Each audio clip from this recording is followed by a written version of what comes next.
여러분 안녕하십니까? 시사쇼 이것이 정치다 윤종호입니다.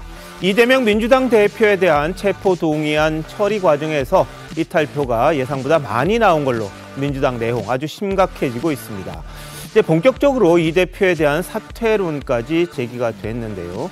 당원 게시판에 이 대표 출당 청원이 올라왔고요. 이른바 비명계에서도 공개적으로 사퇴 요구가 나오고 있습니다. 자, 깊어지고 있는 민주당 갈등 먼저 짚어보도록 하겠습니다. 어서 오십시오. 안녕하세요. 네, 친명계는 모두가 단결하자, 결집하자 이렇게 이야기를 하고 있습니다. 하지만 비명계 일부에서는요, 이재명 대표가 직을 유지하는 한 사법 리스크와 당을 분리하기는 어렵다 이런 지적을 합니다. 관련 화면 준비했습니다. 수업들 맞아!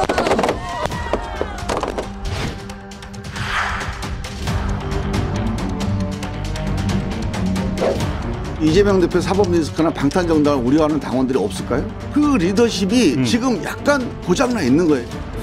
이재명 당대표께서 지난 8개월간 보여준 모습은 국민을 위한 정당의 대표도 당원을 위한 정당의 대표도 아니었습니다. 지금 이재명 대표께 필요한 것은 사직생의 결단입니다.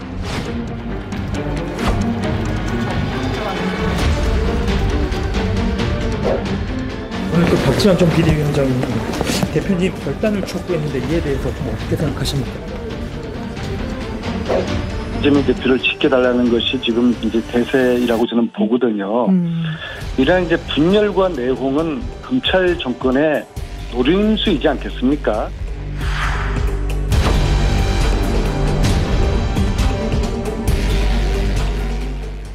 네, 이재명 대표의 결단을 요구하는 비명계 의원들의 목소리가 이제 공개화되고 있는 그런 상황이기도 한데요. 자, 최병 편장님, 네. 지금 사태 어떻게 보십니까? 뭐 사실상의 내전 형식인데 그 내전에서 이제 이재명계, 친명계가 좀 우세한 그런 상황이죠. 어찌 보면 꼭 러시아와 우크라이나 전쟁을 보는 것 같은 그런 비슷한 느낌이 들 정도인데, 네. 그러니까 친명계가 우세한 건 사실인데 그렇다고 해서 비명계도 지금 만만치 않게 저항을 하고 있는 거거든요. 그러면 이 사태가 친명계든 비명계든 어느 한쪽이 상대 쪽을 제압할 상황이 되느냐? 근데 정치에서는 꼭 어느 한쪽이 완벽하게 제압을 할 수가 없어요. 네. 그럼 결국은 이제 국민들이 평가해주고 당원들이 평가해주는 거거든요. 근데 지금 민주당 지지자들은 아직까지는 이 시점까지는 이재명 대표 쪽에 더 우호적인 것 같아요. 네. 저희가 이제 여러 여론조사나 이런 것들을 보면. 예. 그런데 이제 비명계의 저런 자진사퇴 주장이나 뭐 이런 것들이 더 활성화되면 네. 그게 이제 어느 순간에 역전될지 알 수가 없는 상황이거든요. 더군다나 네. 검찰 수사는 여전히 계속되고 있어요. 이제 이런 점 때문에 민주당이 가장 우려하는 부분은 이런 내전 상황이 뭐 조기에 끝날 것 같지 않다. 네. 하는 데에서 아마 더욱더 심각성이 있는 것으로 보입니다. 예. 자, 대표적인 비명계죠. 이상민 의원, 이 대표가 잠시 뒤로 물러서는 게 바람직하다. 이렇게 말을 합니다. 김종민, 우상호 의원 이야기까지 이어서 한번 보시겠습니다.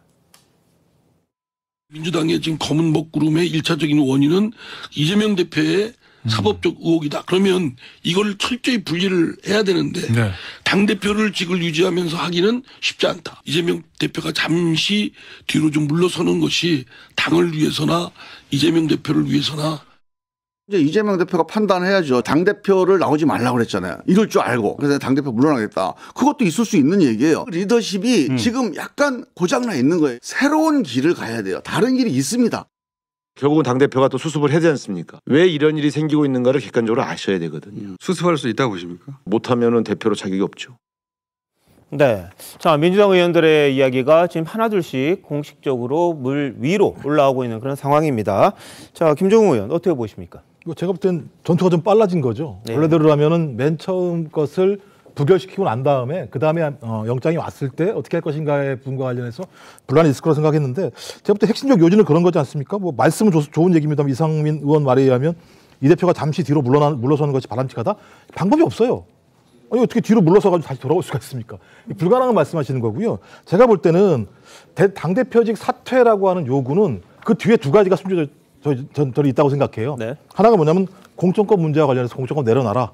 두 번째는 중대선거구제로 선거구제를 개편해라. 예. 이 두 가지 정도에 대해서 이재명 당대표가 수락을 하면 네. 그 내용은 봉합될 거라고 봐요. 예. 그러니까 제가 볼 때 이 문제가 사법 리스크라고 하는 핵심이 아니라 오히려 다른 정치적 의도가 분명히 있기 때문에 네. 이제부터 그야말로 내부에서 전투가 벌어지겠습니다만 전투의 내용은 그런 우리가 예측했던 사법 리스크의 내용들이 아니라 네. 자기들이 생각하고 있는 정치적인 이권 이것들을 얻기 위한 이런 싸움들이 앞으로 전개될 거라고 생각합니다. 뭐 사실상 공천이다. 본인의 총선 재선 이게 가장 중요한 부분이다 이렇게 보시는 건가요? 거기다 이제 중진들 같은 경우는 중대선거구제로 개편이 돼야지만 네. 소위 개혁공천이라고 하는 칼날에서 벗어날 수 있기 때문에 예. 저는 그런 노림수들의 결합체라고 생각합니다. 알겠습니다. 예, 맞는 말씀인데요. 그런데 그 이재명 대표가 공천권을 내려놓을 거면은 대표직을 왜 잡고 있겠습니까? 공천권을 부여잡고 있어야 그게 방탄으로서의 효과가 네. 상당히 유지될 텐데요. 그걸 이재명 대표가 모를 리가 없고요. 제가 볼 때는 아마 갈 때까지 갈 것 같아요. 예. 이게 여가 됐든 야가 됐든 우가 됐든 좌가 됐든 1950년대 미국의 한 정치학자가 한국 정치에 대해서 쓴 책이 있어요. 소용돌이의 정치라고. 예.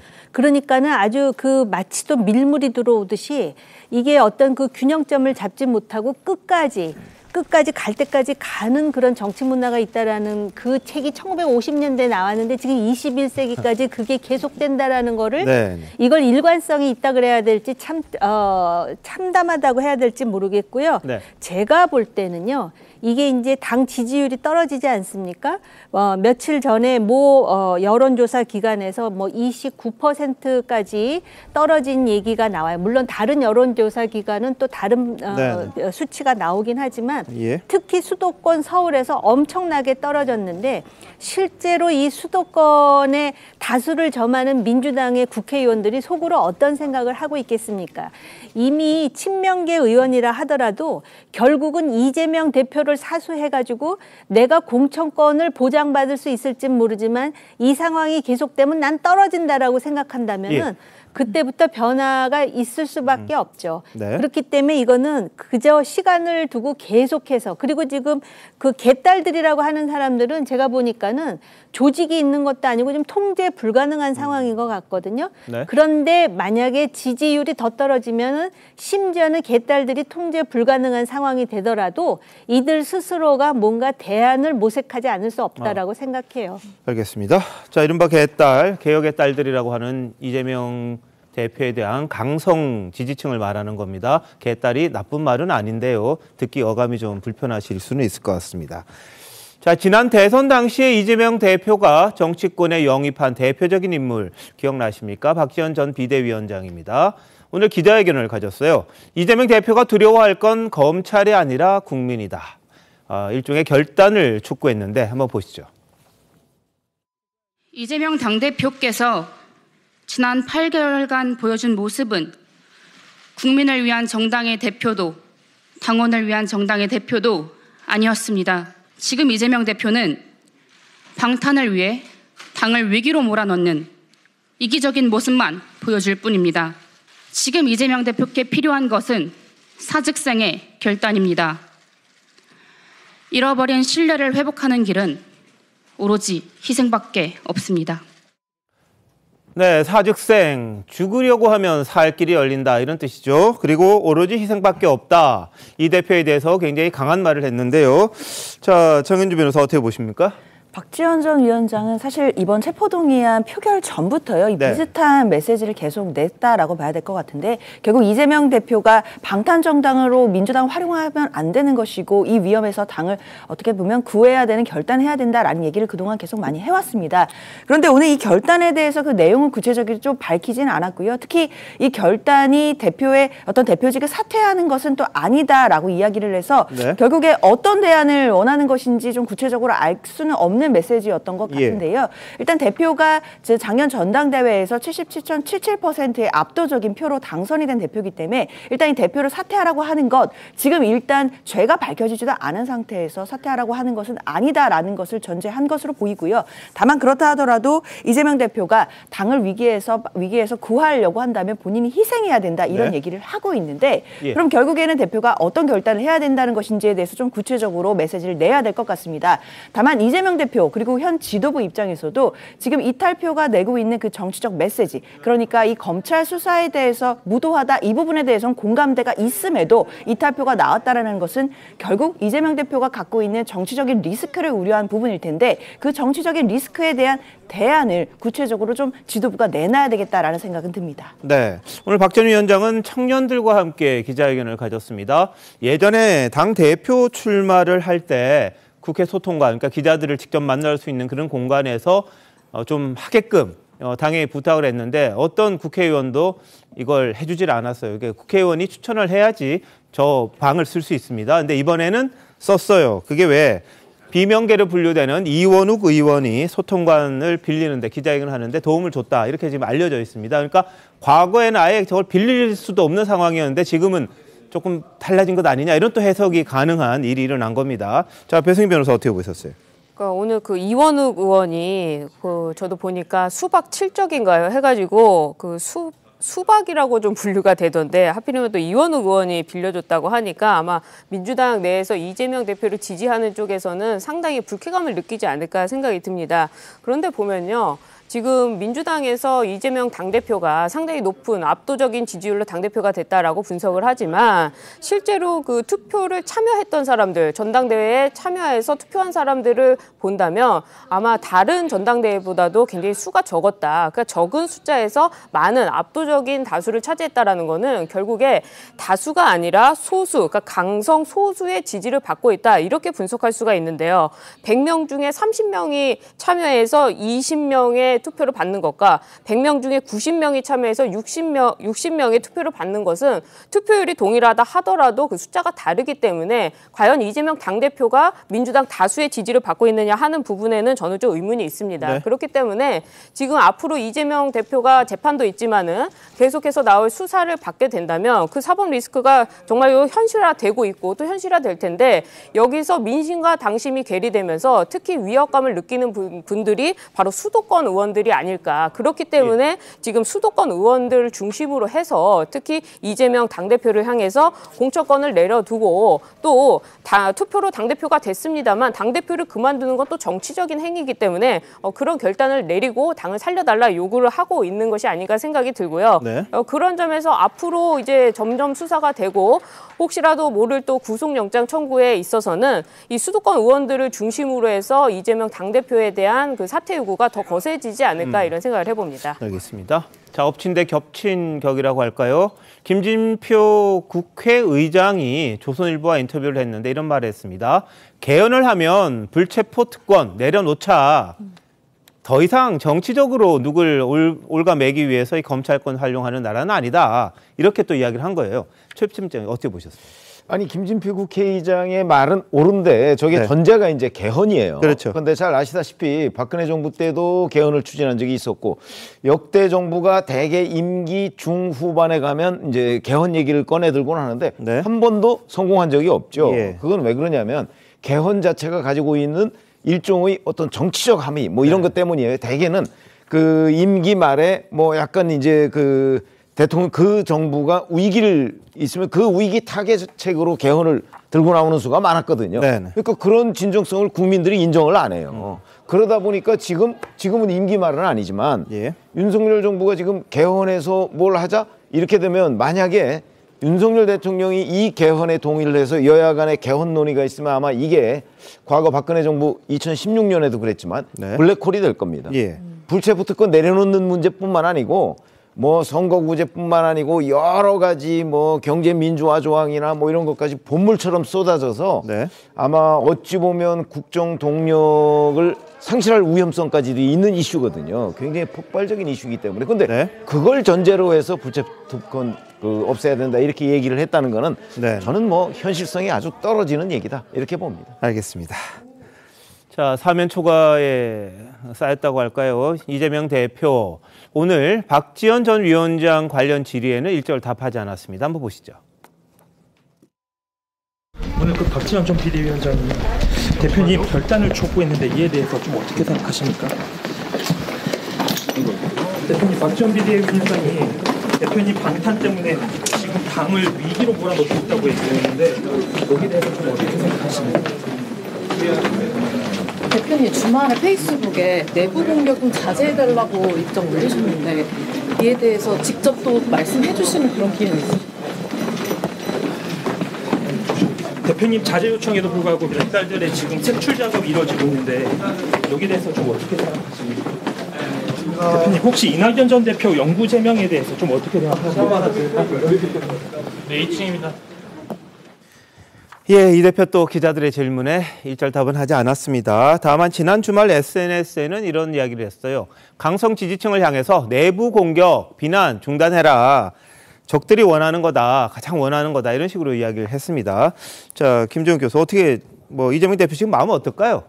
제가 볼 때 여러 가지로 곤혹스럽고 답답한 심정일 거라 생각이 듭니다. 말씀하신 것처럼 일단 기본적으로 당 내부에는 다양한 이야기들이 논의될 수 있고요. 네. 오히려 다양한 논의들이 제기가 되고 토론이 돼야지 좋은 정당이 될 수 있다는 생각이 드는데 지금의 수준은 좀 더 우리가 생각하는 상식적인 범주를 넘어서는 논의들이 전개되고 있기 때문에 그 부분에 상당히 곤욕스러워하는 것 같고 그래서 지난주부터 당의 단합들을 얘기했었고 상대방 이견에 대해서 공격하지 말라라는 얘기들이 분명히 있었습니다. 그리고 아마 이번 주나 다음 주 정도가 되면 이재명 당대표가 현 상황에 대한 나름대로의 본인의 입장들을 좀 밝힐 거라는 생각이 들고요.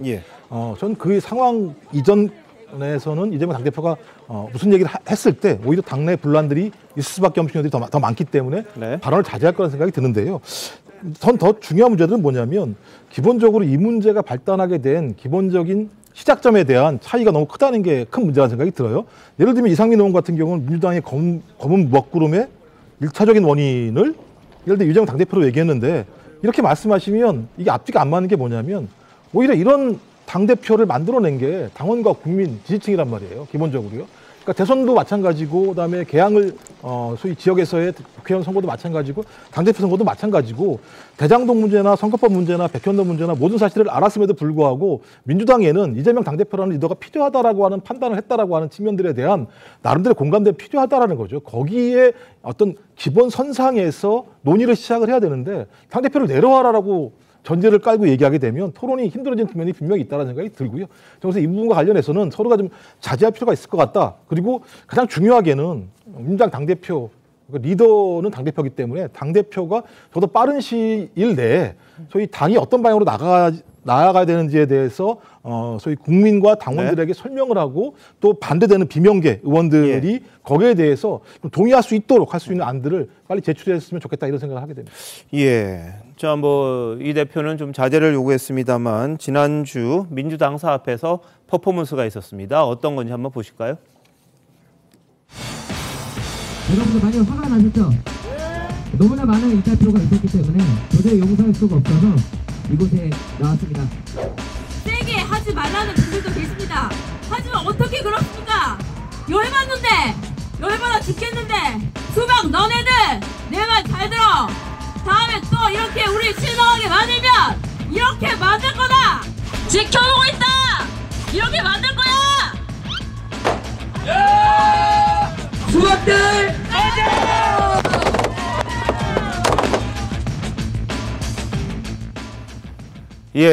진짜 수박이었으면 정말 했을 텐데 하여튼 딴 거라서 그나마 그렇습니다. 자, 이 대표 자제 촉구에도 이른바 개딸이라는 분들 이 대표 입장에서는 그렇게밖에 말할 수 없지 않느냐. 지키려면 비명계 처단해야 한다. 이런 움직임 변하지가 않습니다. 정 의원님 어떻게 보세요? 저는 이재명 대표가 한 말 중에 5명 중 4명이 그랬다고 하더라도 5명을 비난하면은 1명은 얼마나 억울하겠냐 그랬잖아요.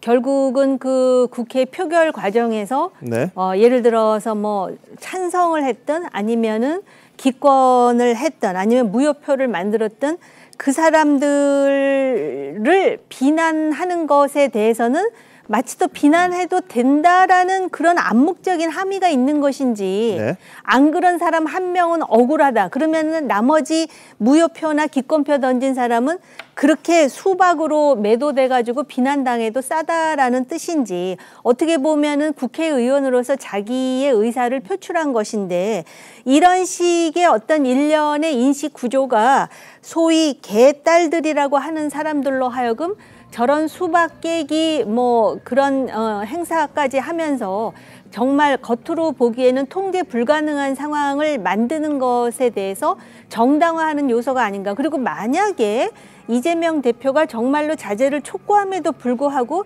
자제가 안 된다면 과연 민주당은 어떻게 될 것인지에 대해서 상당히 걱정해야 되는 상황이다. 그러니까는 오죽하면은 모 교수는 자제를 요청하고는 있지만 본인이 부추기면서 겉으로 자제 요청하는 게 무슨 의미가 있느냐라는 네. 그런 지금 볼멘 소리까지 나오는 게 아닌가 이런 생각이 듭니다. 그러니까는 예. 이재명 대표의 마음의 어떤 그런 이중성이 그대로 표출되는 것인지 아니면 정말 자제가 안 되는 것인지에 대한 판단도 상당히 그 사람들에 따라서 예. 이중적으로 이원화되어 있지 않을까 이런 생각이 들었습니다. 알겠습니다.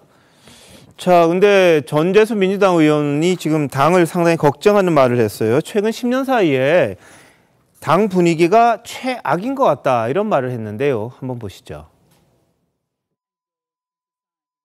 최근 한 10년 사이에 네. 당 분위기가 최악인 것 같습니다. 저도 그 뭐 포스트도 보고 SNS에 돌아다니는 것들 많이 봤는데 지금 이게 문제 해결에 도움이 전혀 안 되는 행위들이죠. 그리고 저 같은 사람도 수박으로 규정을 해놨더라. 일부에서는 정상적이지 않죠. 네, 자기도 수박으로 규정이 돼 있다 이런 주장을 했습니다. 자, 정현주 변호사, 이 뭐 당내 분위기가 이런 식으로 와서는 뭐 안 되겠다는 이야기도 많이 할 것 같긴 한데 네. 강성 지지층을 또 무시할 수가 없잖아요. 그렇죠. 일단 강성 지지자들이 또 지금 입당을 많이 하고 있다 이런 보도들도 많이 나오고 있거든요. 그러니까 그게 체포동의안 표결 이후에 사흘 만에 거의 14,000명 정도가 신규 당원이 늘었다라는 네. 보도도 있었을 정도로 지금 소위 말하는 친명계의 당원들이 결집하는 거 아니냐 이제 이런 예측들도 있습니다. 그만큼 당내 갈등이 어떤 갈등의 골이 깊어지는 거 아니냐에 대해서는 우려가 분명히 있는 것 같습니다. 네. 특히 전재수 의원이 얘기했던 것처럼 지금 당 분위기가 별로 좋지 않다라는 부분에 대해서는 의원들도 많이 걱정을 하고 있고요. 그렇기 때문에 이런 걱정은 비단 의원들뿐만이 아니라 당 지도부와 특히 이재명 대표가 안고 있을 고민이라고 저는 생각을 합니다. 그렇기 때문에 이재명 대표가 지금 계속해서 본인의 지지자라고 하는 뭐 소위 이제 개딸들을 향해서 저런 뭐 수박 퍼포먼스라든지 뭐 수박 명단을 돌리는 것 이런 건 당의 분열을 고조시킬 뿐이고 별로 도움이 되지 않는다는 부분을 네. 호소하고 있는 것이 사실은 굉장히 진정성이 있다고 저는 평가하는 부분이에요. 이런 갈등이 깊어지는 것 자체가 야당 당대표에게는 좋을 일이 없습니다. 본인의 개인적인 정치적인 이해관계를 위해서도 네. 당의 갈등을 봉합하고 하나로 뭉쳐서 싸워나가는 모습을 보여줘야 본인의 리더십을 증명하는 것이지 이 당이 갈등하고 분열하는 양상이 된다라고 한다면 예? 이재명 대표에게도 결코 좋을 것이 없기 때문에요. 진중권 교수가 이재명 대표가 개딸들의 저런 행위를 부추기는 거 아니냐라고 얘기를 했지만 사실 부추길 만한 정치적 이해관계도 전혀 없고요. 지금으로서는 지도부와 야당 대표로서 어떻게 하면 당의 이 혼란을 수습하고 분열을 봉합하느냐 이 부분에 모든 지혜를 모아야 되는 시점이다 이런 생각이 듭니다. 자, 그런데 민주당 내부죠. 혁신위죠. 다음 공천을 어떻게 할 거냐 그걸 논의하는 기구인데 혁신위에서는 당원들이 생각하는 지지율 말하는 거죠. 당에 얼마나 기여를 했냐를 당원들이 평가를 하는 거 그걸 다음 공천 기준으로 삼겠다. 그걸 지금 논의하겠다 이런 이야기를 하잖아요. 그럼 결국은 저분들의 목소리가 더 커질 수밖에 없는 그런 상황일 것 같은데 최 편집장님 어떻게 보세요? 저 사람들의 목소리가 이제 그 우리가 여론조사 때도 그런 얘기 하잖아요. 네. 이제 대답을 이렇게 뭐 예를 들어서 ARS라든가 아니면 면접이라든가 이런 데에서 대답을 적극적으로 하는 사람들, 네네. 그 사람들이 왜 과표집됐다 이런 표현을 많이 쓰잖아요. 그러니까 실질적으로는 그 사람들이 10% 정도만 그 사람들의 몫인데 이 사람들이 적극적으로 응답하고 심지어는 뭐 자기 나이까지 속이고 네. 뭐 이렇게 하다 보니까 뭐 한 13%, 14%까지 그 있는 것처럼 보이는 현상. 네. 이런 걸 우리가 흔히 과표집 이렇게 얘기를 하거든요. 근데 저 그 개딸들이라고 하는 사람들의 그 비중이 딱 그래요. 무슨 얘기냐면 정당의 권리당원, 지금 민주당의 권리당원이 뭐 대략 한 120만 명 정도 있다고는 하는데 실제 투표에 참여하는 사람 절반도 안 됩니다. 60만도 안 돼요. 네네. 근데 그런 상황에서 예를 들어서 개딸이 뭐 한 30만 정도 된다 그러면 개딸은 적극적인 의사표시를 하거든요. 그렇게 보면 120만을 대상으로 투표를 하더라도 그 결과는 뭐 한 7, 80만 정도는 결과에 별 영향을 못 미치고 이 사람들의 의견이 영향을 미칠 수밖에 없는 구조다 이거죠. 이렇게 된다면 결국은 이걸 바로잡는 길은 민주당에 있는 다른 정말 조금 더 상식에 접근하는 권리당원들이 적극적으로 나서서 이걸 제압을 해줘야 되는데 지금 민주당의 상황은 그렇지가 않습니다. 그런데 이런 거는 꼭 민주당뿐만 아니고 다른 정당도 비슷하거든요. 현상이. 그래서 늘 강성 지지자들의 이 휘둘리는 경향이 있습니다. 그러면 이거를 대표가 제어를 해줘야 되는데 지금 사실은 이런 무슨 수박 깨기니 뭐 이런 게 며칠 됐습니다. 그런데도 불구하고 이재명 대표는 뒤늦게 지금 제어하는 모양새를 갖추고 있지만 만약에 초반에 제어를 하려고 했다면 그러면 조금은 달라졌지 않았을까. 근데 그걸 지금 안 하고 있다가 뒤늦게 이러고 있으니까 이제 진중권 교수 같은 사람들이 저렇게 지금 논평을 하고 있는 거죠. 알겠습니다. 뭐 과학 표집에 대해서는 뭐 구체적인 팩트라든지 이런 것들이 나오지는 않을 걸로 보입니다. 다만 그럴 거다 이렇게 추측을 하고 있는 거고 이 경험칙상 보면은 이 강성 지지자들이 적극적으로 참여하니까 그분들의 목소리가 뭐 조용한 당원들보다 훨씬 더 반영되는 거는 뭐 상식적일 겁니다. 그러다 보니까 저런 식의 이 당원들의 이 의견을 더 모아서 공천을 주자 그런 취지로 간다면 그분들의 목소리가 커질 수밖에 없고 그럼 이른바 비명계라든지 당내 의원들이 공천을 받으려면 그쪽 눈치를 볼 수밖에 없고 그럼 결국 이 대표에 대한 지지를 표명해야 되지 않느냐 그런 걱정들이 좀 나오는 것 같아요. 김종욱 교수 보실 때 어때요? 근데 제가 볼 때는 이번만 이렇게 말씀하시는 것 같아요. 과거에 문바라고 얘기해가지고요. 문재인 전 대통령을 지지했던 많은 분들 같은 경우도 계속적으로 강경한 입장들을 제시했었어요. 그러니까 문 대통령의 입장과 다르게 되면 다른 말을 하는 사람에 대해서 공격을 했던 거죠. 당 내부에는 이런 일들이 아주 비일비재하게 벌어지는 일들입니다. 뭐 이것만 예를 들면 특수하게 지금 벌어지는 것처럼 얘기하는 건 오히려 문제라는 생각이 들고요. 그다음에 이 문제를 제기하시는 국회의원들도 마찬가지입니다만 아직까지 아무것도 바뀐 게 없어요. 실제로는.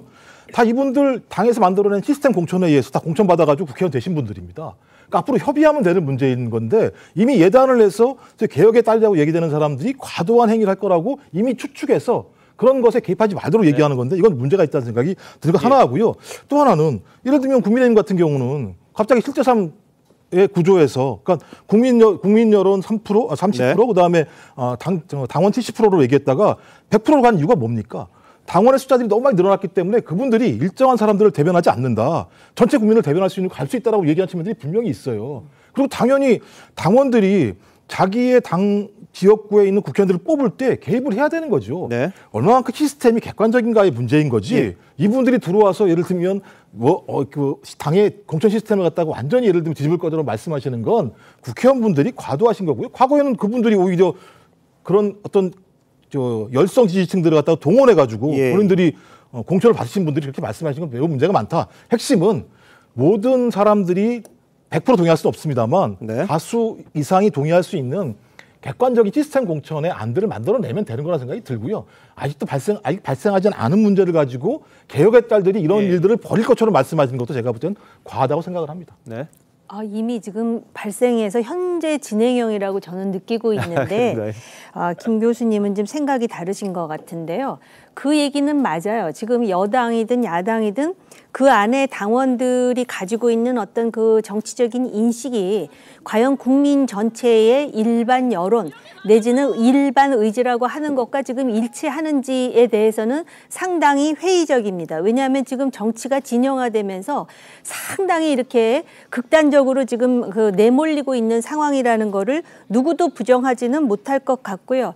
특히 개딸이라는 사람들과 관련해서 지금 말씀을 드리는 이유는 벌써 이 체포 동의안이 가까스로 부결되면서 무슨 칠적이 나오고 사람들에 대한 인신공격이 나오고 거기다 그 용어를 보면 섬뜩하지 않습니까? 색출해서 뭐 살생부를 만들어서 어찌하고 뭐 이런 얘기들이 나오는데 과연 이게 지금 자유민주주의 사회에서의 정상적인 정치라고 할 수 있는가? 이 팬덤 정치라고 하는 것이 이렇게 그악한 방향으로 치닫고 있는 것에 대한 민주당 내에 우려가 있는 것 아닌가 이런 생각이 들어요. 근데 지금 우려의 목소리는 아직까지는 소수이고 그러다 보니까는 지금 공천을 하면서 권리당원의 비중을 늘린다 하니 그러면 지금 많은 친명계 지지자들이 들어온다고 하는데 여기에서도 왜곡이 일어나는 게 아닌가. 뭐 걱정할 이유는 없겠지만 결국 공천은 받는데 과연 국민적 지지율이 낮으면은 당선되는 데는 상당히 문제가 되지 않겠습니까? 제가 자꾸 이렇게 말씀을 드리는 이유가 민주당이 그렇게 되면은요, 국민의힘도 개혁을 안 해요, 지금. 그래서 그게 좀 걱정스러운 개인적인 생각이 있어요. 김 교수님 하신 말씀 짧게 말씀드리는데, 그러니까 개혁의 딸이 대단히 많이 있는 것처럼 말씀을 하세요. 저는 생각이 달라요. 오히려 개혁의 딸들이라는 사람 일부 사람들이 내놓은 내용들이 언론에 확대되면서 그런 사람들의 이야기들이 당 내부에 상당히 다수인 것처럼 지금 예를 들면 포장이 되는 문제가 더 크다는 생각이 들고요. 말씀하신 것처럼 결론적으로 만약에 민주당이 이후에 소위 당 시스템을 개편하는 과정에서 공천권을 행사할 때는 오히려 상식적인 권리당원들의 참여들을 더 많이 참여할 수 있도록 하는 방식을 통해서 간다면 저는 큰 문제가 없을 거라 생각이 듭니다. 알겠습니다. 자, 당내에서는 그렇고요. 민주당 차원에서는 지난 3일 대장동 사건 일명 50억 클럽에 대한 특검 법안을 제출을 했습니다. 법안 명칭은 소위 50억 클럽 등 대장동 개발 사업 관련자들의 불법 자금 수수 및 부당거래 의혹에 관한 진상규명을 위한 특별검사 임명 등에 관한 법률안입니다. 굉장히 긴데요. 자, 다만 여기서 문제가 좀 되는 부분이 뭐냐. 대장동 사건을 다룰 특검이 민주당만 추천할 수 있게 했다는 거예요. 무슨 내용인지 한번 여야 반응부터 보시겠습니다. 범인이 도둑이 경찰 보고 수갑 자기에게 넘겨달라는 것과 같은 내용들입니다. 이재명 대표가 가장 핵심적인 피의자인데 핵심적인 피의자가 검사를 추천하는 말도 안 되는 이런 특검 법안을 내고 있습니다. 실질적인 추천은 정당과 협의하고 국민이 원하는 방식으로 해서 중립적인 사람, 공정한 사람으로 임명해야 되는 것은 그 누구도 부인하지 않을 겁니다. 예. 자, 내용이 왜 이렇게 된 건가요, 배승희 변호사? 그러니까 지금 이 특검법이라는 것이 이제 특별 검사를 추천을 해서 대통령이 임명하는 과정을 통하는데요. 이 특별 검사의 후보군을 추천하는 데 있어서 이 교섭단체를 규정을 했는데요. 이 교섭단체가 대통령이 속하지 않은 그 정당의 교섭단체라고 규정이 돼 있습니다. 이게 언뜻 보면은 그럼 대통령이 속하지 않은 다른 정당을 의미하는구나 하시겠지만은 이 교섭단체 기준이 있기 때문에 20인 이상 소속의 국회의원이 필요합니다. 그런데 지금 민주당에서 대통령이 속하지 않고 20인 이상 소속된 그 정당이라는 곳이 지금 딱 민주당밖에 없기 때문에 결과적으로는 민주당이라고 이게 쓸 것을 좀 길게 늘었었다. 그렇기 때문에 꼼수가 아니냐 이런 비판이 나오고 있는 것인데요. 애초에 이 특별검사가 특검법이란 것이 과연 필요하는가 하는 부분에 있어서부터 이 의문이 있는데요. 이 대장동 개발을 위한 사업 자금부터 시작해서 대장동 개발 사업 관련자들 불법 자금 그리고 천화동인 3호 소유자 등 개발 사업 관련자들의 부동산 거래 특혜 뭐 이렇게 해서 쭉 관련 법안들이 사건들이 있는데요. 지금 관련해서 이미 수사가 진행 중에 있고 또 곽상도 의원 등은 해서 지금 1심에서 무죄를 선고받았습니다. 다만 검찰에서 보강 수사를 해서 2심에서는 더욱 보강한다고 했고요. 그리고 나머지 관련해서는 지금 계속 수사가 되고 있기 때문에 우리가 어떤 법을 만들 때는 항상 그 보편성을 우선해야 되는 것입니다. 일반적으로 모두에게 적용될 수 있는 법안이 먼저 나오는 것이고 그 과정에서 수사의 결과가 미진했을 때 이렇게 특별법, 어떤 특정인을 대상으로 해서 만드는 법안은 아주 신중하게 접근을 해야 되는 것인데 지금 이 법안의 그 법적인 어떤 취지, 그러니까 민주당이 추진하고자 하는 목적을 살펴보면 결과적으로는 이재명 당대표에 대한 그 사법 리스크를 방탄하기 위해서 내놓은 거 아니냐 이런 정치적인 목적이 포함되어 있기 때문에 많은 국민들께서 이것이 과연 필요한 것인가 하는 점에 의문이고 이것이 민심과 당심이 참 괴리되어 있다고 느끼는 것이 민주당 본인들은 이재명 당대표의 그 사법 리스크를 방어하는 것이 민주당 내에서 좋은 것이다라고 생각을 하시겠지만 지금 국민의힘과 민주당의 여론조사 정당 지지율을 보면 적게는 5%, 많게는 뭐 10% 차이 나는 여론조사들도 지금 나오고 있어서 이렇게 이재명 당대표를 향해서 방탄하는 법안을 뭐 만들어낸다는 것이 과연 맞는 것인가 하는 점부터 이 법안이 뭐 통과될 것인가 하는 것도 좀 의문이 있습니다. 예, 자 한동훈 장관은요 수사 대상인 이 대표가 입맛대로 수사검사를 고르겠다는 뜻이다 이렇게 얘기를 하면서 간첩이 국정원장 임명하고 조폭이 특수부장 임명하는 것과 뭐가 다르냐 이런 비유를 하기도 했습니다.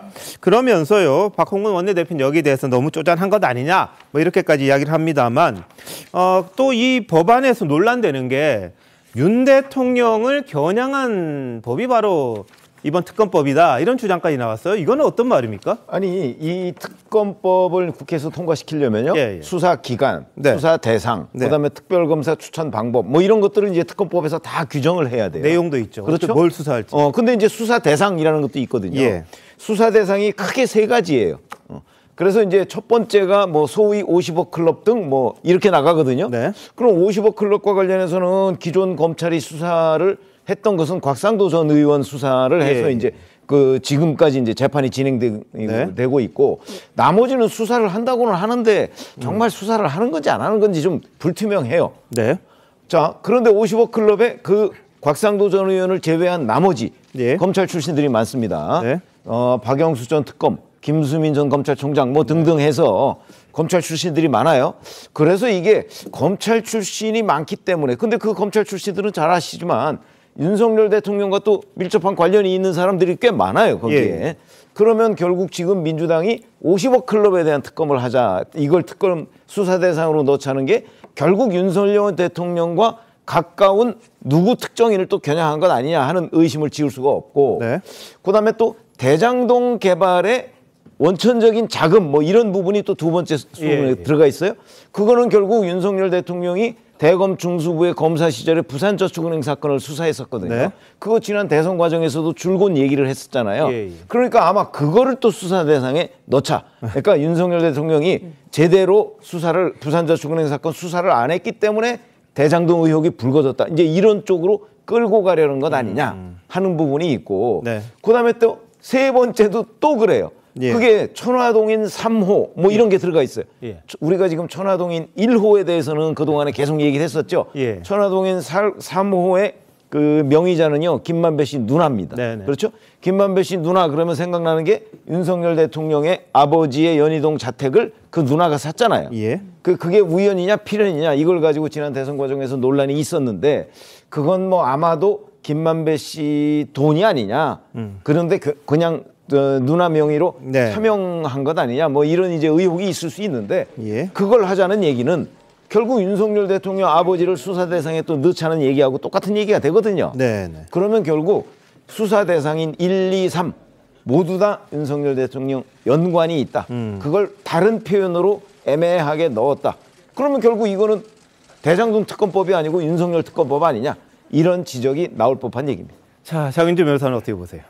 사실 이제 수사 대상과 그리고 특검을 추천하는 방식 이 두 가지가 네. 가장 큰 문제일 텐데요. 이제 최병문 의원님 말씀 잘 해주신 것처럼 그 대상과 관련해서는 윤석열 대통령이 뭐 불필요하게 어쨌든 부득이하게 연결될 수밖에 없는 부분은 분명히 있는 것 같습니다. 네. 이 대장동 관련된 의혹은요. 이제 50억 클럽이라는 단순한 그 부분만이 아니라 이게 어떻게 보면 법조계의 큰 로비 사건이 아닌가라고 볼 정도로 이 사건은 점차 그 걷잡을 수 없이 커져가는 상태인 것은 분명해 보입니다. 그리고 이재명 대표를 향한 수사도 한 축에서 지금 진행되고 있지만 분명한 것은 그 부산 저축은행 사건 때부터 대장동 시드머니가 됐던 그 사건 그리고 그때 그 사건에서 왜 대장동 관련된 PF만큼은 대출이 이루어졌는지에 대해서 국민들이 또 많은 의구심을 갖고 있습니다. 그럼 대장동과 관련된 특검은 적어도 이 대장동의 처음 출발부터 그리고 끝까지 봤을 때 모든 과정에서 의혹이 남기지 않게 수사를 해야 된다는 것이 민주당의 입장이고요. 그렇기 때문에 수사 대상에는 넓게 넣어서 이 특검이 대장동과 관련된 모든 것을 다 파헤쳐서 국민적인 의혹을 한 점도 남기지 않아야 된다라는 취지에서 시작을 했다라고 봐야 될 것 같습니다. 그리고 수사 검사에 대해서 이제 추천하는 부분과 관련해서는 지금 물론 많은 비판들이 나옵니다. 민주당이 사실상 특검 후보를 다 추천하는 거 아니냐에 대한 비판인 것인데 사실 아직 그 특검법이 발의된 단계이니까 이것은 국회에 와서 얼마든지 정의당이나 국민의힘과 다 협의를 통해서 이 추천 방식도 바꿀 수 있는 것이고요. 그리고 정의당과 얘기를 해서 정의당과 함께 협상을 할 수도 있는 부분이 있고 얼마든지 이런 추천 과정에 대해서는 그 절차적인 부분에서 열려 있는 부분이 있기 때문에 국회에 와서 협의를 하면 될 것으로 그렇게 판단이 됩니다. 근데 이제 재밌는 게요. 대장동 사건의 이게 처음과 끝을 잘 수사하자 이러면 사실은 지금 이재명 대표가 수사에 잘 협조하면 되는 것인데 그 수사에 대해서는 사실은 잘 협조하지 않는 모습을 보여주고 또 이 검찰의 이 불체포 특권을 사용하면서 뭔가 좀 수사를 안 하는 거 아니냐 뭐 이런 생각도 많은 국민들께서 하실 것 같습니다. 그리고 이제 이 대출과 관련해서 자꾸 얘기가 나오는데 많은 은행들이 시행할 때 돈을 많이 빌려주고 또 실제로 돈을 빌려가서 사업을 시행하는데 그 사업 자체가 또 불법적인 경우가 있습니다만 우리가 그 돈 빌려준 은행에 대해서 뭐라고 하지 않는 이유가 그 시행을 하는 업자들 그리고 그 시행업자와 결탁되어 있는 지자체장 이 사람들이 불법을 저질렀기 때문에 그 불법에 대해서 문제를 삼는 것이지 네. 돈 빌려준 은행부터가 잘못됐다라고 주장한다면 사실은 은행부터 수사를 해야 되는데 예. 그런 이 전국적인 상황은 없을 거라고 보고요. 네. 그래서 저는 아무리 뭐 대장동에 부산 뭐 저축은행이 뭐 불법적인 돈을 빌려줬다 하더라도 그 시행 과정에서 당시에 뭐 성남시장이 제대로 그 조사를 했더라면 없었을 특혜가 나온 것이기 때문에 결국에는 뭐 이재명 당대표에 대한 수사로 갈 수밖에 없는 것이다. 네. 그런 과정에서 특검이라는 것을 제안한 것은 결국 정치적 의미가 아니겠느냐. 예. 이렇게 해석할 수밖에 없다라고 말씀드리고 싶네요. 알겠습니다. 이재명 대표는 선거 기간 내내 그런 이야기를 했잖아요. 대장동의 몸통은 윤석열 후보다 이렇게 주장을 해왔습니다. 그 부분을 아마 민주당에서는 특검법 안에 넣어서 이 시드머니, 그러니까 종잣돈이 어디서 나왔느냐, 그걸 윤 대통령이 당시 수사를 잘못해서 이 대장동까지 확 퍼졌다 이런 주장을 했는데 글쎄 뭐 그 부분은 어떻게 상식적으로 생각해 보시면 답은 나오지 않을까 싶은데 거기에 대해서는 민주당에서는 계속해서 문제 제기를 하고 있는 그런 상황인 것 같아요. 자, 지금 오늘 정의당하고 민주당은 협상을 했습니다. 그래서 50억 클럽 그리고 뭐 다른 법안하고 연계를 해서 아마 같이 해보려고 하는 그런 시도를 한 것 같은데 결론은 조금 두고 봐야 될 것 같아요. 자, 이런 가운데 여론조사 나왔습니다. 뉴스원이 여론조사기관 엠브레인 퍼블릭에 의뢰한 여론조사인데요. 이 대표에 대한 체포동의안 부결 잘못됐다 47, 잘한 선택이다 41% 이렇게 나왔습니다. 이게 오차범위를 한번 봐야 될 것 같은데요. 지금 6%포인트 차이가 나는데, 예, 잘한 선택이다가 47, 잘못한 선택이 47, 잘한 선택이 4.1입니다. 그러니까 오차범위 내에 있습니다. 플러스 마이너스 3.1이니까 6.2가 되니까요. 그 다음에 이재명 대표에 대한 다만 추가 영장이 청구될 경우에 어떻게 해야 하냐. 자, 절차대로 법원에 출두해야 한다가 60% 가까이 나왔습니다. 그러니까 다음에 오면 좀 출두해라. 국회법과 상관없이 나가는 게 좋겠다. 이런 의견이 좀 더 많았던 것 같습니다. 자, 우리 국민들의 생각 한번 지켜봤고요. 자, 지난주 금요일에는 이재명 대표가 처음으로 법원에 나갔습니다. 선거법 관련이죠. 김문기 전 처장 몰랐다. 백현동의 그 상향 4단계 형질 변경을 해준 건 국토교통부의 압박 때문이었다. 이런 주장을 했던 게 거짓말이다. 허위사실 공표다. 이렇게 해서 선거법 위반으로 재판에 넘겨진 사건의 1심 재판이 있었습니다. 처음 법정 섰는데요. 검찰은 당시에 김문기 전 처장을 몰랐다는 이재명 대표를 향해서 출장 당시 뭐 딸에게 보내는 영상까지 제시하면서 이 대표 주장에 대해서 적극적으로 반박을 했다고 합니다. 앞서 공개된 고 김문기 처장의 생전 영상 한번 보시겠습니다. 나 얼굴 너무 많이 타버렸어.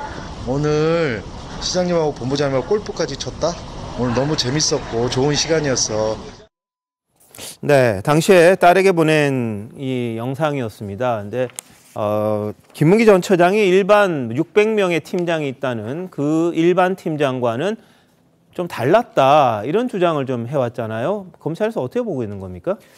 그렇죠. 아니 왜 그러냐면 성남도시개발공사는 성남시 산하기관 중에서 가장 큰 곳이고요. 네. 거기에 팀장인데 팀장 중에 고참 팀장입니다. 왜냐하면 곧 이어서 처장으로 승진을 하거든요. 예. 그다음에 무엇보다도 그 2015년 1월에 저기 이제 호주, 뉴질랜드 출장을 12명이 같이 가는데 이재명 시장 포함해서 거기에 이제 김문기 전 처장이 동행을 하게 돼 있는 거죠.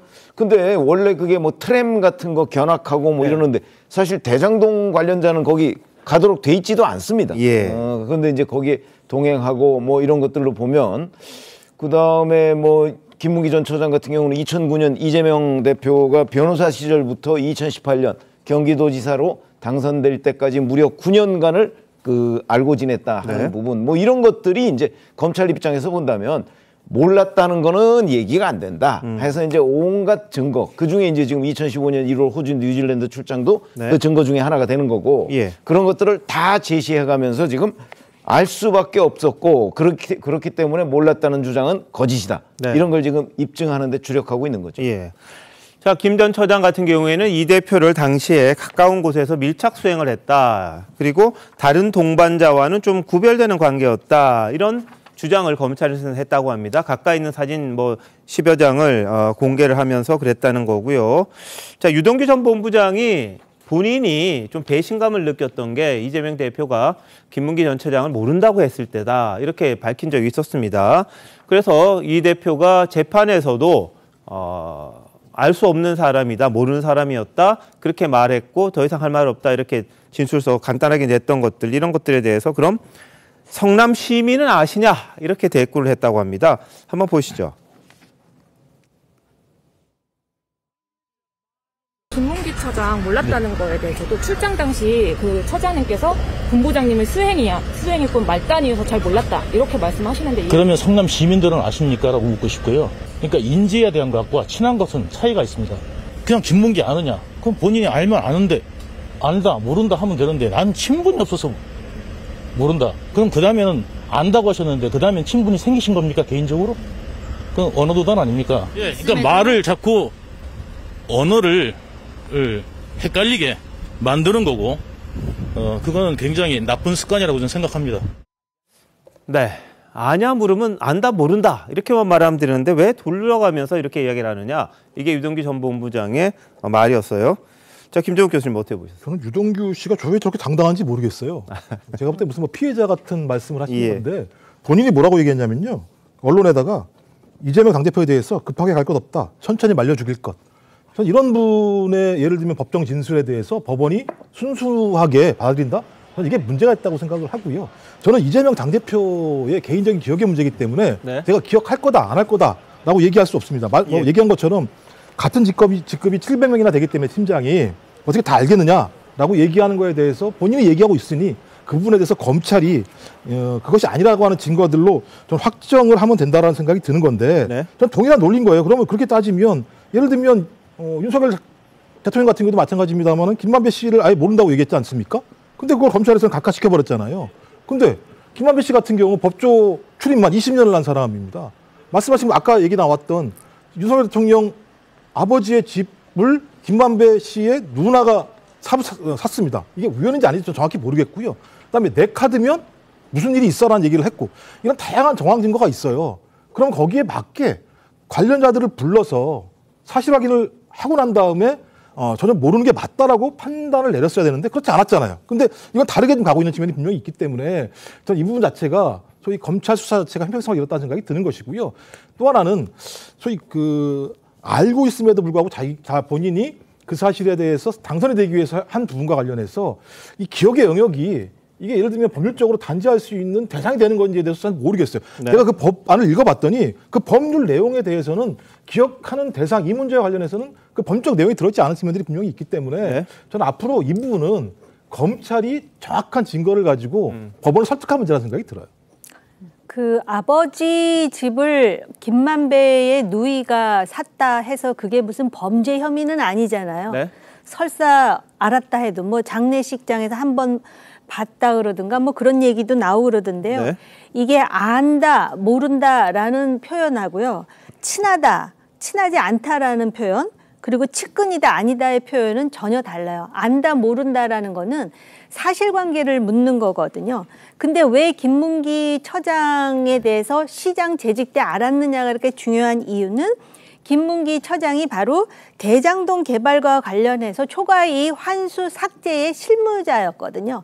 근데 실무를 했다는 이유로 나중에 그게 문제가 돼서 검찰 조사를 받을 때 마치 또 모든 책임을 나한테 넘기는 것 같다라는 그런 회의감 때문에 극단적인 선택을 하지 않습니까? 그래서 굉장히 중요한 거거든요. 그런데 지금 김문기 처장 같은 경우에는요. 실제로 위례 신도시 때도 그랬고 성남의 왜 1공단의 공원이라 그러나요?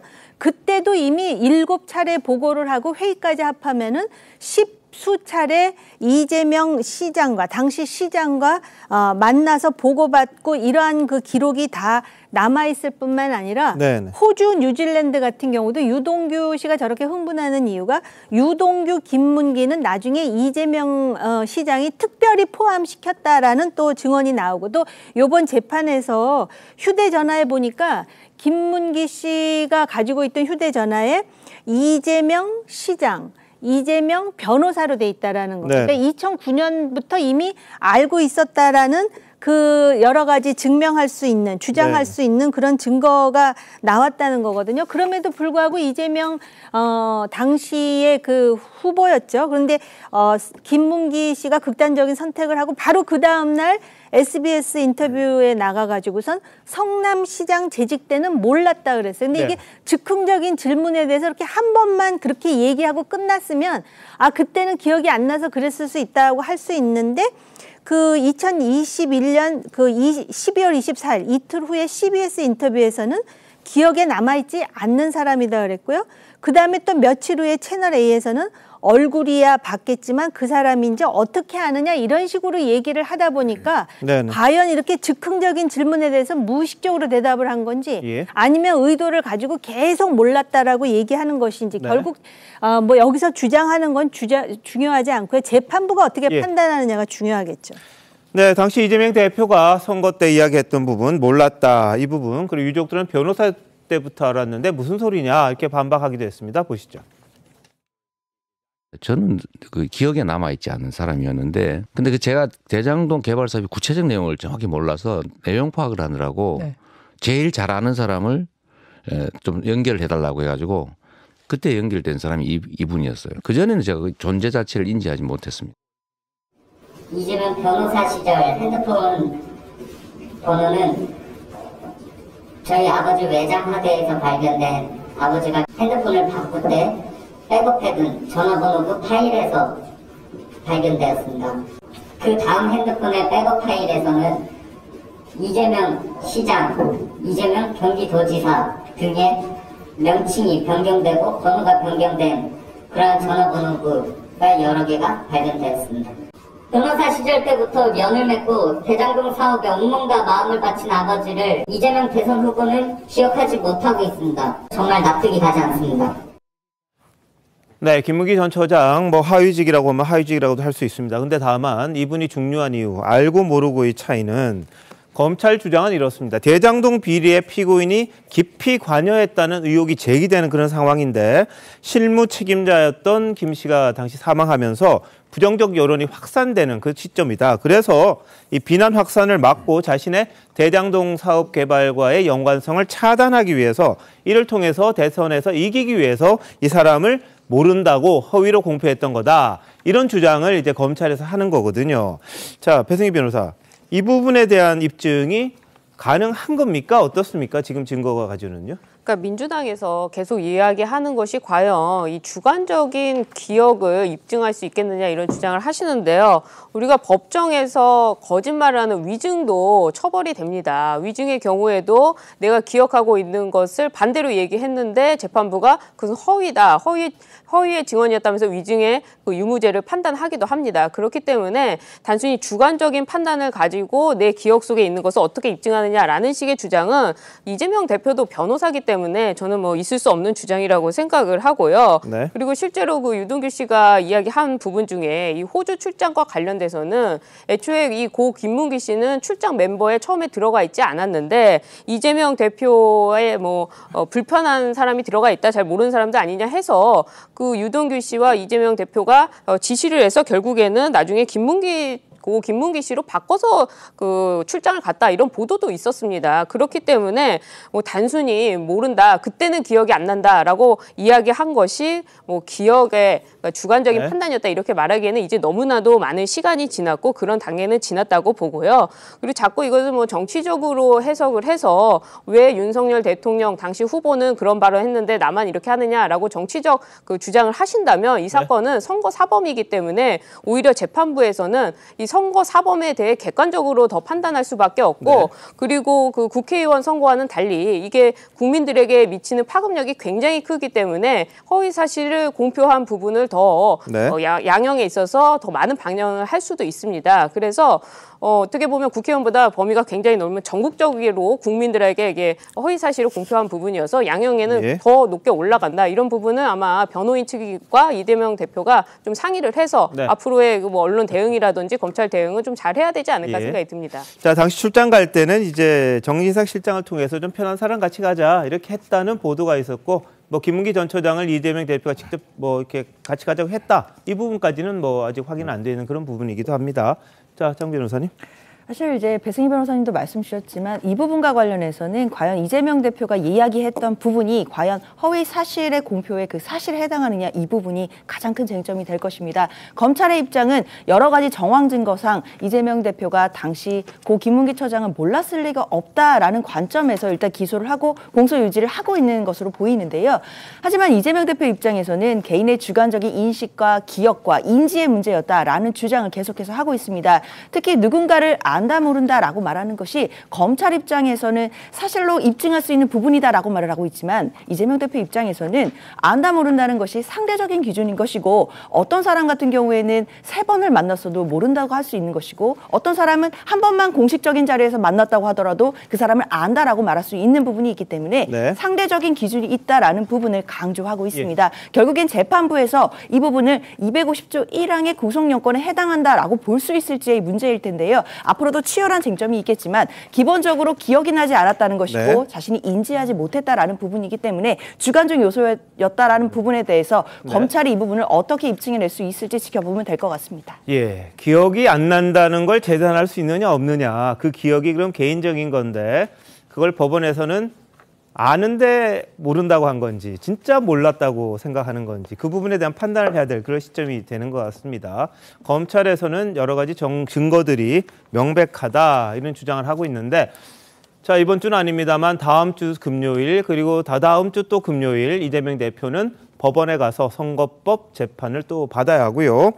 백현동 특혜개발 의혹과 관련해서도 새로운 사실들이 조금씩 드러납니다. 4단계 상향을 해준 대가로 받은 땅이 사실상 쓸모없는 땅이었다. 뭐 이런 보도도 지금 나오고 있는 그런 상황이고요. 그 이후에 쌍방울 대북 송금 의혹 여전히 이 대표 겨루고 있는데 김성애가 화를 내니까 이 김성태 전 회장이 왜 우리 형한테 그러냐 이렇게 또 편을 들었다는 그런 내용도 좀 있고요. 내가 돈 내주면 되지 않느냐 뭐 이런 증언을 했다는 것도 나와 있습니다. 게다가 이화영 전 부지사 측에서는 빨리 기소해라. 대북 송금하지 말고 뭐 그렇게 이야기를 하는데 뭐 검찰에서 그럴 것 같지는 않고요. 게다가 이제 김용 전 민주연구원 부원장 첫 공판 기일이 또 시작이 됩니다. 불법 대선 자금 경선 때 받았다. 이거였는데 한겨레 보도예요. 한겨레 보도가 나왔는데 뭐냐면 검찰이 김 전 부원장을 재판에 넘기면서 구체적인 자금 조성 방식과 전달 시기 등이 담긴 남욱 변호사 측근 이 씨의 자필 메모, 지금 보시는 저겁니다. 리스트 골프라고 돼 있는 4월 25일 1, 5월 30일 5, 이게 1억, 5억, 뭐 1억 이런 식의 자필 메모라고 합니다. 다른 사람들 모르게 이렇게 적었다는 건데 이걸 입수했다. 그래서 재판에 넘겼다. 이런 보도도 좀 나오고 있어서 지금 이재명 대표를 향해서는 계속해서 검찰의 압박 그리고 재판의 압박 이런 것들이 이어지는 그런 상황이기도 합니다. 사법 리스크 이겨내야 할 이 대표의 운명, 당내 갈등 또 해결을 해야 될 그럴 상황이기도 한데 이 대표의 어깨가 계속해서 무거워지지 않을까 이런 전망입니다. 자, 다음 이슈입니다. 국민의힘 38 전당대회 이제 얼마 안 남았습니다. 수요일 날 결과 1차 결과가 나옵니다. 여기서 이제 과반을 한 명이 득표를 하면 대표가 되는 거고요. 안 되면 2명이 결선 투표를 또 하게 되는데 역대 투표율이 나왔습니다. 50%를 돌파를 했습니다. 벌써 아직 이틀 오늘 내일 ARS 투표가 남아있는데 이미 50% 훨씬 넘었습니다. 관련 영상 보시겠습니다. 당대표 선출을 위한 전당대회 투표율 중 역대 최고를 기록했습니다.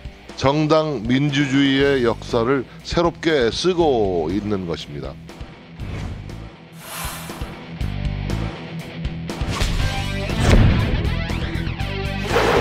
내부 진흙탕으로 만들거나 네거티브로 일관하는 것에 대한 우리 당원들의 당심이 폭발한 것이라고 봅니다. 당원들의 속마음이 모인 집단 지성이 투표로 드러났습니다. 당대표는 3월 8일이 아니라 12일에 확정되어야 합니다. 권력 줄세우기 강요하는 윤핵관들 퇴진시켜야 된다. 개혁의 바람을 돌풍으로, 더 나아가서는 태풍으로만. 근거가 있고 검증을 꼭 해야만 되는 상황인데 그걸 얘기한 게 내부 총질입니까? 당당하게 우리 당원들에게 평가를 받겠다.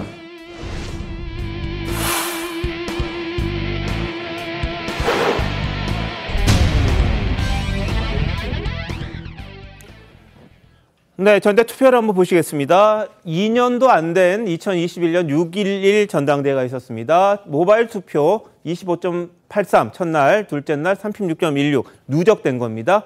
이 정도였는데 주말에 이미 38 전당대회, 이번 전당대회는 47.51%, 50%에 근접한 결과가 이미 주말 이틀 사이 모바일 투표에서 나왔습니다. 근데 지금 막 들어온 소식이요.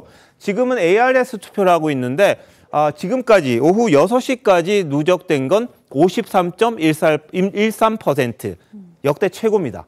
지난번 전당대회에서는 전체가 45.36%였는데 이번에 보면은 53% 넘었으니까 하루에 한 6% 정도 올라가네요. 그러면 53, 한 60%까지도 가능하지 않겠느냐. 이런 전망이 될 것 같습니다. 전당대회 투표율이 이렇게 많이 나오는 건 역대급인데요. 이 결과가 어떤 정말 최종 결과로 이어질지는 궁금한데 최 편집장님 어떻게 보십니까? 이게 이제 김기현 후보 측과 아니면 다른 세 후보 측의 분석, 뭐 서로한테 유리하다고 얘기를 하죠. 네. 뭐 저도 사실은 전당대회 때 이제 일반 당원들 그 분위기를 제가 뭐 좀 물어본 적이 있었는데 사실은 관심도가 많이 떨어졌다고 저는 듣고 있었어요. 그렇죠. 그거 왜 그러냐면 이 대표 후보들 간의 네거티브 선거전이 굉장히 치열했잖아요. 그래서 관심도가 많이 떨어졌다고 듣고 있는데 투표율은 높아요. 네. 그러면 관심도가 떨어졌다는 게 상황 분석을 잘못한 것인지 뭔지 좀 애매하긴 한데 저는 개인적으로 어떻게 보냐면 그 대규모 조직 동원 뭐 이런 것들이 있었지 않았나 그런 식으로 보고 있습니다. 그러니까 일반 그 당원들 사이의 분위기는 좀 냉소적인 분위기들이 있었는데 대규모 조직 동원을 하다 보니까 많은 사람들이 그 ARS 투표도 하고 또 모바일 투표도 한 거죠. 아마 그런 쪽의 분석이 더 정확하지 않나 그렇게 생각을 하고 있습니다. 근데 그 대규모 이제 그 동원을 말씀하시는데 지난번과 굉장히 다른 점이 이 모집 단수가 굉장히 많아졌다는 겁니다.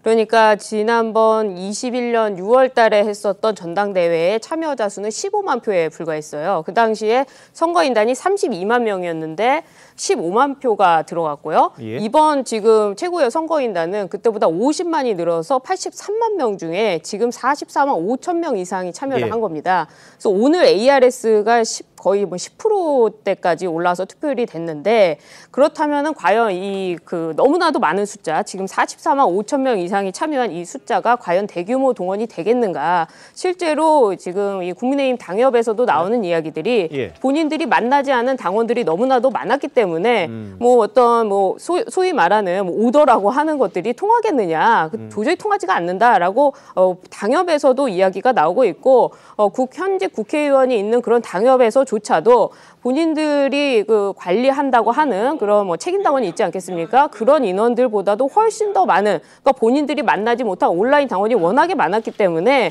이제 조직 동원력을 가지고 당대표 선거에서 임한다는 거는 이미 이 국민의힘 이번 전당대회를 비로소 깨졌다고 저는 생각을 하고요. 83만 명의 지금 당원분들께서 거의 50%가 넘는, 그래서 숫자로만 보면 44만 명이 넘는데 이 44만 명의 당원분들이 이 투표를 기다리고 첫날 그렇게 많이 올라간 이유 중에 하나가 투표를 기다리신 분들이 지난번 전당대회에서 있었던 그런 트라우마 때문에 계속해서 기다리고 또 적극적으로 참여했던 거 아니냐, 뭐 이런 분석들이 더 많이 회자되는 거 아닌가 생각이 듭니다. 알겠습니다. 일부에서는 뭐 이 국민의힘 당원들이 좀 연세가 있으신데 이 미스터 트롯이라든지 이런 데서 모바일 투표를 하도 해봐가지고 이것도 익숙해졌다. 그래서 많은 분들이 가지 않았겠냐 이런 말을 하는 분도 있고, 또 젊은 당원들이 많다 보니까 그런 사람들이 훨씬 더 많이 투표한 게 아니냐 뭐 이런 이야기도 있는 것 같아요.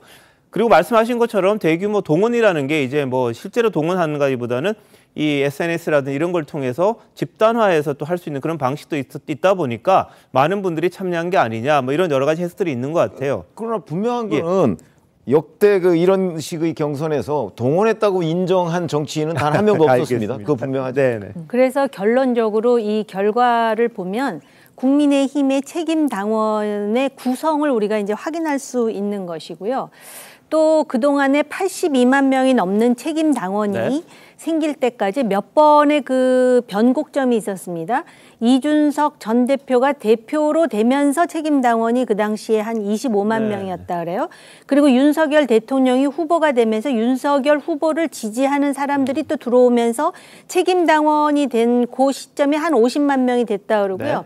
그다음에 그 이준석 전 대표와 관련한 여러 가지 사건 사고가 있지 않았습니까? 그때 이제 82만 명까지 올라갔다 그래서 각 진영에서는 자기네한테 유리한 해석을 하는데 결과를 보면은 이 책임 당원들이 어떤 구성으로 돼 있는지를 알 수가 있고요. 그다음에 관전 포인트는 뭐냐? 김기현 후보가 결선 투표 없이 1위로 되느냐? 그다음에 두 번째로 결선 투표를 하는데 그러면 상대가 안철수냐 천하람이냐. 그래서 이걸 가지고 우리가 국민의힘의 현재와 미래에 대해서 판단할 수 있을 것 같다라는 생각이 들었습니다. 뭐 지금 김기현 후보가 앞서간다는 건 뭐 대충 다 여러 가지 여론조사에서 나오는 건데 이게 뭐 압도적인 1위가 될지 안 될지 그게 관심이죠. 그건 맞는 말씀이시고 뭐 황교안, 천하람, 안철수 나머지 세 후보 중에 누가 될 거냐 이런 부분 혹시 과반이 안 되면 결선 투표를 해야 되니까 누구와 또 할 거냐 이런 것들이 여러 가지 관전 포인트인데 어떻게 될지는 내일이면 뭐 거의 알려지지 않나 싶습니다. 수요일 날 대신에 발표는 합니다. 자, 오늘 정부가 중요한 발표를 했습니다. 일본의 강제징용 피해자 배상 문제에 대해서 최종안 공식 발표를 했는데요. 박진 외교부 장관의 말 한번 들어보시겠습니다. 행정안전부 산하 일제강제동원 피해자 지원재단이 강제징용 피해자 유족 지원 및 피해 구제의 일환으로 2018년 대법원의 3건의 확정 판결 원고분들께 판결금 및 지연이자를 지급할 예정입니다. 이번 해법이 한일 양국에게 반목과 갈등을 넘어서 미래로 가는 새로운 역사의 기회의 창이 되기를 바랍니다. 반쪽짜리라는 말씀을 하셨는데 저는 동의하지 않습니다. 물컵에 비유하면 물컵에 물이 절반 이상은 찼다고 생각을 합니다. 일본의 성의 있는 호응에 따라서 그 물컵은 더 채워질 것으로 기대를 합니다. 우리 정부의 그런 대승적인 결단에 대해서 일본 정부의 포괄적인 사죄 그리고 일본 기업의 자발적인 기여로 호응해 오기를 기대합니다. 네, 정부의 발표안 한번 보시겠습니다. 일제강제동원 피해자 지원재단이 있는데 1965년 한일 청구권 협정에서 수혜를 받은 기업들, 그러니까 포스코 같은 게 아주 대표적이죠. 16개 업체가 이제 자금을 출연하는 겁니다. 여기서 대법원에서 확정 판결이 있습니다. 강제징용 피해자들에게 일본 기업들이 배상하라고 판결한 내용이 있습니다. 거기서 나온 판결금 1억에서 뭐 1억 5천도 되고 2억까지 간다는 게 있는데 판결금과 지연 이자를 지급한다. 또 계류 중인 소송이 또 있어요. 원고가 승소가 되면 그 판결금까지 지원을 하겠다. 이런 입장입니다. 지금 피해자는요. 15분 중에 3명만 지금 살아계시는 그런 상황입니다. 연세가 있으셔가지고 직접적으로 혜택을 받으실 수 있는 분은 숫자가 많지는 않습니다. 근데 다만 정부에서는 이 돈이 충분히 기금을 마련해서 경제적인 보상을 하겠다 이런 입장이에요. 대신에 일본 쪽에서는 뭘 하느냐. 미래청년기금이라는 거를 한국정경련과 일본 게이단넨, 일본 경제단체입니다. 거기서 참여하는 미래청년기금을 조성해서 한일 청년 장학금 그리고 한일 관계 개선 등을 위해 지원하는 형식으로 다시 말하면 한 단계를 거쳐서 제3자가 피해를 배상하는 방식을 지금 정부가 발표를 한 겁니다. 이걸 가지고 지금 논란은 지속될 수밖에 없는데요. 최 편집장님 어떻게 보십니까? 이게 굉장히 복잡하고요. 앞으로 저게 완결될 때까지는 또 산 넘어 산이다 이런 지적들이 많습니다. 법적인 문제, 외교적 문제까지 다 있거든요. 그래서 이제 한국과 일본이 이 그 문제를 보는 시각이 완전히 다르기 때문에 문재인 정부 때 한일 관계가 그 거의 뭐 파탄나다시피 했던 거 아니겠습니까? 그래서 여기에서는 완승, 완패 이런 건 저는 없다고 보거든요. 다만 가장 지금 현재 쉬운 거는 일본에 대해서 계속 뭐 진정한 반성 뭐 이런 거 촉구하고요. 그다음에 뭐 배상 뭐 이런 거 촉구하고 뭐 이러는 게 가장 쉬운 방법입니다. 근데 그걸로 인해서 또 그 한일 관계는 회복할 수 없는 국면으로 계속 떨어지게 돼 있어요. 그다음에 가장 또 어려운 거, 그건 우리가 뭐 모든 걸 포기하면 우리 그 일반 국민 정서는 굉장히 어려워지죠. 저는 그런 점에서 이제 윤석열 정부는 자꾸 미래 얘기를 하지 않습니까? 저는 미래지향적인 관점에서는 윤석열 정부가 지금 매듭을 짚고 나가는 방향이 옳다 이렇게 생각합니다. 자, 미쓰비시 중공업 그리고 일본 제철 이쪽에서 이제 미래청년기금 조성에 참여할 걸로 지금 알려지고 있습니다. 그리고 기시다 내각에서는 과거 김대중 오부치 선언을 계승한다는 입장을 밝히는 그런 쪽으로 과거에 대한 사죄를 이런 식으로 뭐 전체적으로 일본이 가져왔던 입장을 그대로 가져가겠다 이렇게 이야기를 합니다. 다만 아쉬운 거는 뭐냐면 기시다 총리가 뭔가 좀 새로운 이야기를 했으면 싶은데 오늘 그 부분에 대해서는 사죄나 배상이나 이런 부분에 대해서는 좀 말을 아끼는 아쉬움이 좀 있었어요. 김재욱 교수 어떻게 보십니까? 저는 가해자가 가만히 있는데 왜 피해자가 나서가지고 미래지향적인 합의를 하자고 얘기하는지 이해가 안 돼요. 동시에 하든지요. 아니, 한일 간에 동시에 합의를 해서 동시에 얘기를 하게 되면 논의가 될 수 있는 건데 어차피 일본이 할 수 있는 내용들은 별로 없다라는 말씀을 드리는 거. 또 하나는 우리 대법원이 청구권협정, 한일 청구권협정과 손해배상 청구권은 포함되지 않는다라고 결론을 내렸어요. 근데 왜 이 정부가 소위 대법원 판결과 어긋나는 방식으로 이 문제를 풀려고 하는지에 대한 문제하고요. 세 번째는 일본이요. 2015년에 미국에 대해서는 동일한 문제와 관련해서 소위 강제 동원된 노동자 피해자들에게 사과했어요. 미쓰비시 임원들이. 2014년도에 미쓰비시에서 중국에 대해서 3,765명에 대해서 사과하고 배상했어요. 우리한테 이런 것들을 행하지 않고 있는 상황이에요. 그다음에 마지막으로 아니 사과와 반성, 배상을 하지 않는데 이게 미래 세대에게 어떤 교훈을 주는 겁니까? 또 그리고 이렇게 합의하게 되면 소위 한일 간의 무역 적자가 흑자로 돌아서는 겁니까? 그러니까 미래 세대에게 무엇을 주기 위해서, 무엇을 남기기 위해서 하는지 전 도대체가 모르겠다는 거예요. 미래로 가려면 전 적어도 과거에 잘못한 역사에 대해서 반성하게 만드는 게 한일 젊은이들이 미래에 더 좋은 길로 갈 수 있는 방법인데 제가 볼 때는 그런 방법을 다 피하고 제가 왜 이렇게 현 정부가 뭐에 이렇게 쫓겨서 이 문제와 관련해서 이렇게 빨리 어떤 해결책을 내려고 하는가. 저는 외교적인 치적을 내려고 하는 것이 아닌가 생각이 드는데요. 국민적 합의가 없는 외교적 치적이라고 얘기하는 건 제가 볼 때는 그냥 모래 위에 성을 쌓는 거에 다름 아닙니다. 자, 오늘 기시다 총리 역대 내각의 역사인식을 계승하겠다 이렇게 말을 했습니다. 1998년 김대중 오부치 선언을 계승하겠다는 뜻인데 관련 영상 보시겠습니다. 韓国国民に対し支配により多大な損害の苦痛を与えたという歴史的事実を謙虚に受け止め、これに対し痛切な反省と心からのお詫びを申し上げました。岸田政権としても歴史認識に関する歴代内閣の立場を全体として引き継いで今もおりますし、今後も引き継いでいくこうした考えであります。 네, 정의 의원님 어떻게 보셨습니까? 그 김대중 오부치 선언의 핵심은 다대한 잘못에 대해서 통절한 반성, 통렬한 반성을 한다라는 것인데요. 오늘 이 한국 정부의 이런 그 주도적인 그런 그 외교적 대응에 대해서 사실 그 국내에서 여러 가지 비판이 많은 것도 잘 알고 있고요. 또 이게 앞으로 넘어야 될 산이 많다라는 것도 알아요. 이게 법적으로 어떤 문제가 있는지, 그리고 또 나중에 또 군함도 사도강산 문제가 나면 또 어떻게 바뀔지 모르지만은 정부로서는 지금 명분보다 실리를 지금 그 강조할 수밖에 없는 현실적인 이유가 있었다. 그래서 바이든이 난데없이 한일 간의 이런 상황에 대해서 매우 그 환영한다라는 입장을 취하지 않습니까? 복잡한 외교의 현실이라는 말씀을 드릴 수밖에 없습니다. 네, 피해자 측에서는 앞으로 시위로 대응하겠다, 항의하겠다 이런 입장인데 윤 대통령을 포함한 대통령실에서는 지지율이 떨어지더라도 미래를 향해 가겠다 이런 입장입니다. 앞으로 상황 한번 보겠습니다. 잠시만요. 대한민국 이슈의 중심, 시사쇼 이것이 정치다. 여기까지입니다. 내일 다시 찾아뵙겠습니다. 고맙습니다.